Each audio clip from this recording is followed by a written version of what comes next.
तर मला असं वाटतं आपण सगळ्यांनी एक शपथ घ्यायला पाहिजे की कायदे करू, कानून करू, सगळे करू, पण जिथे जिथे जेव्हा जेव्हा शक्य असेल तेव्हा महिलेबद्दल आम्ही आदराने वागू। आज मेरा घर टूटा है, कल तेरा घमंड टूटेगा। ये वक्त का पहिया है, याद रखना, हमेशा एक जैसा नहीं रहता। राणा दाम्पत्यावर राजद्रोहाचा गुन्हा दाखल झाल्यानंतर तब्बल 12 दिवस ते तुरुंगात होते। मात्र त्यांच्यावर दाखल झालेल्या राजद्रोहाच्या गुन्ह्यावरून कोर्टानं आता राज्य सरकारला फटकारलंय। जर का आपण राजकीय पक्ष म्हणून आपल्याकडे जनता एका अपेक्षेने पाहत असेल की हे आमचे राज्यकर्ते आहेत, तर तो राज्यकर्ता कसा आहे? तोच जर का महिलेचा अपमान करणार असेल तर आपल्याकडनं जनतेने अपेक्षा काय करायची? तिने शरद पवारांवरती कॉमेंट केली, फार विचित्र कॉमेंट। काय घरी आई वडील आजी आजोबा भाऊ बहीण आहेत की नाही, संस्कार काय होतात की नाही तुमच्यावरती? स्वप्ना पाटकर यांनीच हा जबाब ईडीला दिलाय।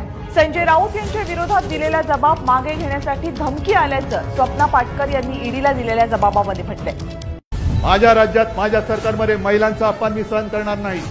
गाते माधवची तुझ्या आईची ध्यान साली भोसडीची माधवचोत मला शिकवते का तू? त्यांचे कागद ट्रांसफर करायचे, either you transfer Sujit name or my name. आप क्या वो हरामखोर लड़की की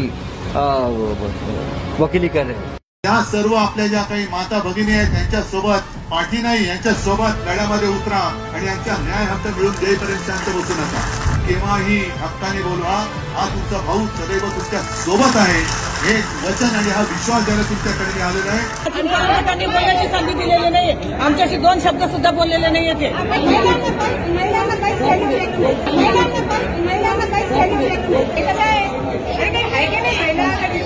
साहेबांना भेटायला तर 4 महिला पदाधिकारी का जाऊ शकत नाही? उद्धव साहेब आम्हाला भेटणार नाही का? मणिपूरमध्ये ज्यांचे झिंडवडे काढले गेले त्या महिला सुद्धा भारत माताच आहेत।